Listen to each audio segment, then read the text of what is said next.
l'ouverture à l'international est un gage d'excellence.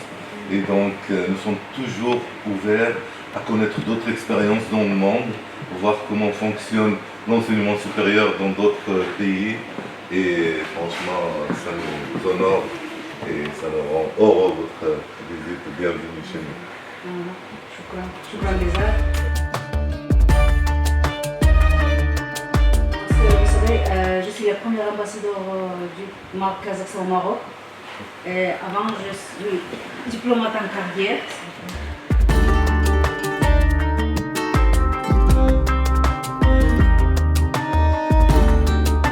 Ma première visite à la ville Kénitra, je suis très étonnée avec la ville. C'est ma première visite à l'université Ibn Toifel et j'ai fait un tour. Je suis impressionnée de l'université. J'ai fait la connaissance maintenant qu'avec les dirigeants, Monsieur le Président, avec les vice-ministres. Nous avons échangé sur les possibilités, notre avenir de coopération. Il y a une grande possibilité et je voudrais remercier Monsieur le Président pour votre invitation. Et Inch'Allah, je pense à partir de cette date-là, je travaillerai pour trouver, parce que l'éducation, la jeunesse, c'est l'avenir. C'est l'avenir, pas seulement pour le Maroc, pour le Kazakhstan, c'est l'avenir de notre humanité. Et je vous remercie encore une fois pour cette rencontre, très belle rencontre. Merci beaucoup, Excellence. En tout cas, nous avons été honorés aujourd'hui de recevoir Madame l'ambassadeur d'un pays frère et ami, le Kazakhstan. Et donc, j'espère que cette première visite, certainement il le sera, un premier pas vers le renforcement de la coopération entre les universités des deux pays. En tout cas, je voudrais réitérer un remerciement à Madame l'ambassadeur, à son Excellence, de nous avoir visité, honoré de sa présence ici à l'université Ibn Toufeil. Vous avez parlé de coopération. Quel genre de coopération peut être entre les deux parties? Il y a beaucoup de thématiques prioritaires qui intéressent les deux pays. On a parlé de l'agriculture, la sécurité alimentaire, l'eau, les énergies, etc. Et donc, énormément de choses sur lesquelles on pourrait travailler dans le futur. Mais on laissera la parole aux universités pour voir quelles sont leurs priorités. Aujourd'hui, grâce à Monsieur le Président, j'ai une possibilité de rencontrer avec les étudiants. C'est une très bonne chance pour parler, discuter avec les jeunes marocains. C'est la première. Et la deuxièmement, tout à l'heure, Monsieur le Président a signalé que l'Institut prépare aussi les sportifs. C'est une très, très grande branche parce que le sport, c'est déjà la diplomatie, c'est déjà l'amitié entre les deux pays. Et encore, nous allons pour parler de mobilité entre les universités, l'échange des étudiants, l'échange des professeurs et tout ça. C'est l'intérêt de deux côtés. Et je pense que si on travaille, on peut faire tout. Merci beaucoup. Merci à vous, bienvenue, merci pour votre visite. Merci.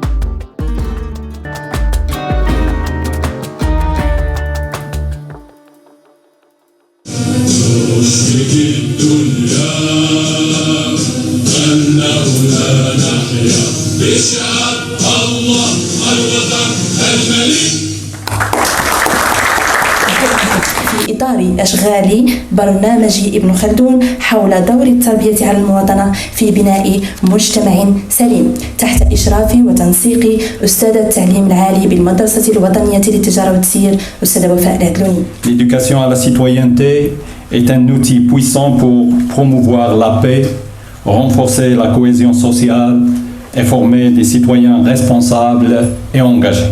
اختيار هذه الندوة وعنوان هذه الندوة التربية على المواطنة لم يأتي من باب الصدفة أو من باب الفراغ، وإنما جاء ليتمم لبنة في البناء الذي تعرفه بلدنا. Effectivement, c'est un réel plaisir de voir que l'université s'ouvre sur ces thématiques.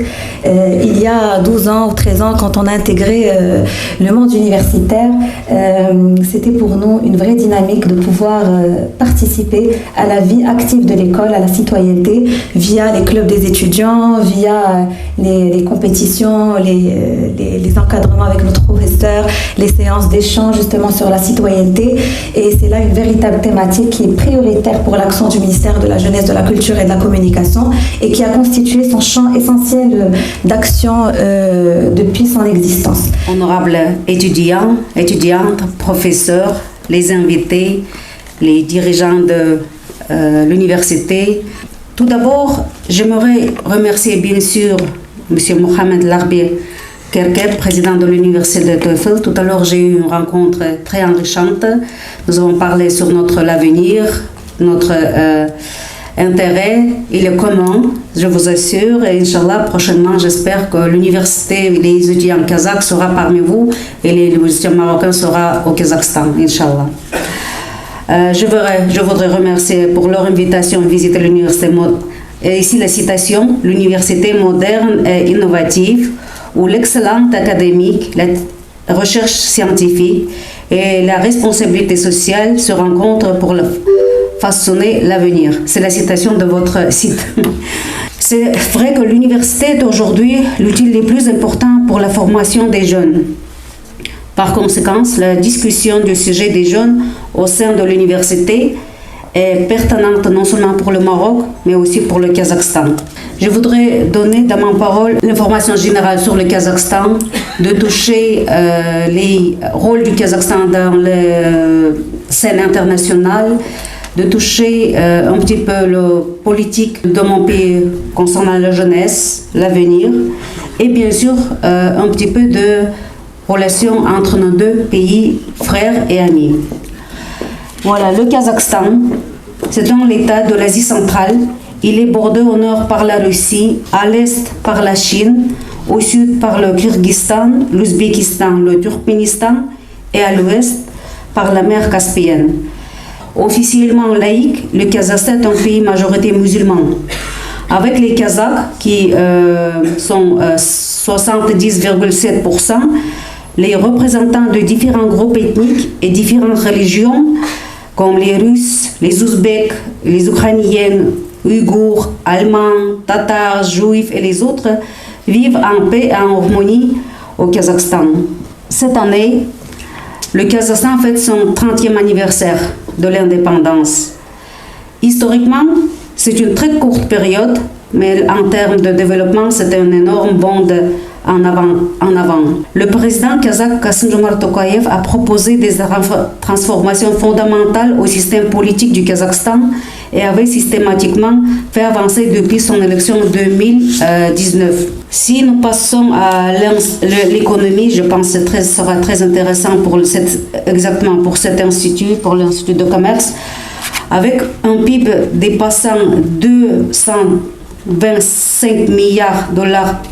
C'est le chiffre de l'année passée, de l'année 22, et un PIB par habitant de l'ordre de 11 243 $. Le Kazakhstan concentre près de 60% de PIB de l'Asie centrale. Une croissance stable dans tous les secteurs d'économie, la stabilité politique et la reconnaissance internationale sont devenues la base de la prospérité de la société kazakh. Le Kazakhstan devient de plus en plus utile à l'Occident en termes d'approvisionnement en métaux et minéraux de terres rares. Il produit 19 types de matières primaires essentielles qui figurent sur la liste des matières primaires critiques pour l'Union européenne. Il fait également partie des 10 premiers pays producteurs de cuivre au monde. Le Kazakhstan continue de consolider sa position sur la carte mondiale de tourisme. La nation a connu une transformation remarquable propulsée par une série d'initiatives stratégiques axées sur le développement de tourisme. À ce jeune, nous devons donner l'espoir et confiance à son avenir.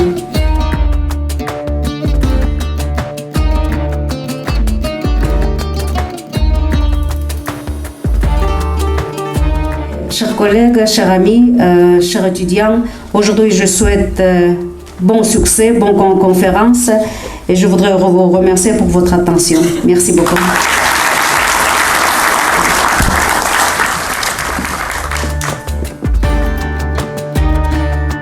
Cette université est basée très bien. Je remercie tous les organisateurs de cette conférence.